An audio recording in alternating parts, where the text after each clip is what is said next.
I was once in a boat in Guatemala, crossing Lake Atitlan together with a couple friends, the village priest and a local seminarian.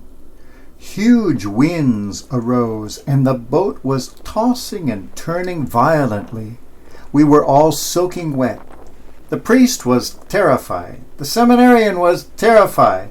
I wasn't afraid to die, but I didn't like the unpleasant feeling in my stomach. After about half an hour of this, the priest demanded that the pilot of the boat turn around and bring us back to the other shore. Later that day in the church, I found a holy card with a picture of a young man. I read it. He was a seminarian, a classmate of the seminarian who had been with me in the boat. This young man had been drowned in that same lake just a few months before, just before his ordination. Now I could understand the terror these people felt in the middle of the lake. Water is a very powerful force. It has the power to take life. Most of us are afraid of such things. But water has other powers as well. I was reminded then of something that happened a long time ago to the famous English poet Percy Shelley. In 1822, a young admirer of Shelley's, an adventurer by the name of Edward Trelawney, was visiting the Shelleys. He loved Shelley's poetry and was sort of a hero worshipper. One day Shelley was watching Trelawney bathe in the river, and he lamented the fact that he himself did not know how to swim. So Trelawney said, "If you like, I can teach you to swim right here and now." Without any hesitation, Shelley ripped off his clothes, jumped into the river, and immediately sank like a rock to the bottom. Horrified, Trelawney dived into the water and dragged the poet to the surface. To his amazement, Shelley wasn't in the least distressed, but said, "I always find the bottom of the well, and they say that truth lies there. In another minute, I should have found it, and you would have found an empty shell." There is something to that.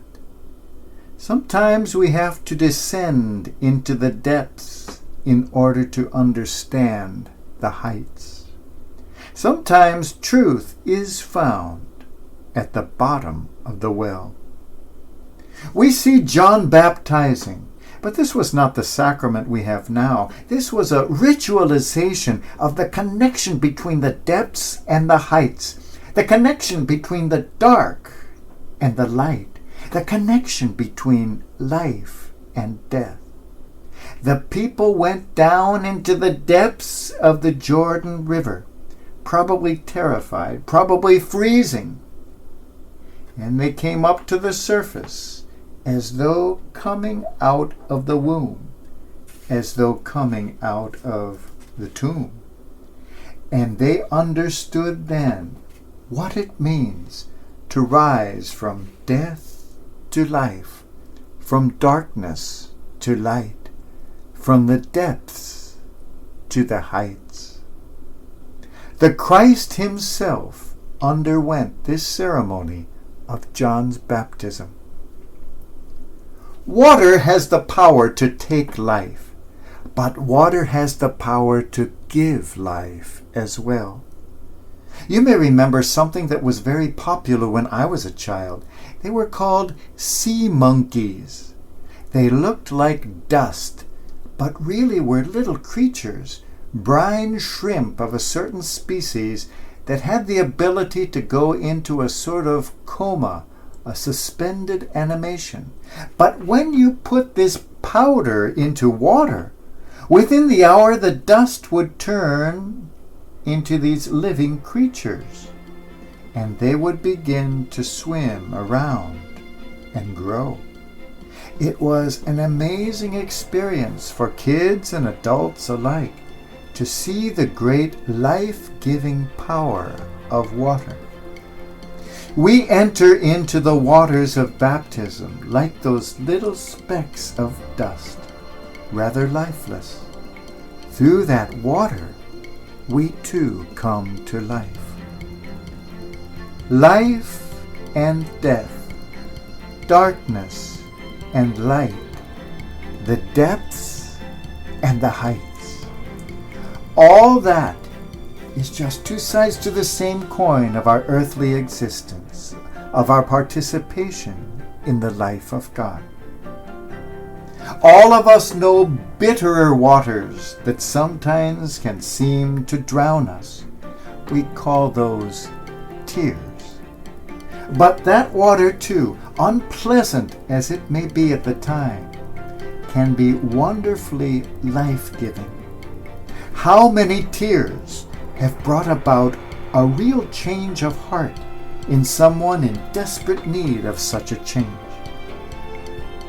How many tearful prayers of a mother have brought new life to the child about whom she was worried? Even the bitterest water of life, even the deepest depths of darkness, can lead us to something higher. Let us embrace the tears as well as the laughter of life. Embrace the dark that we may see the light.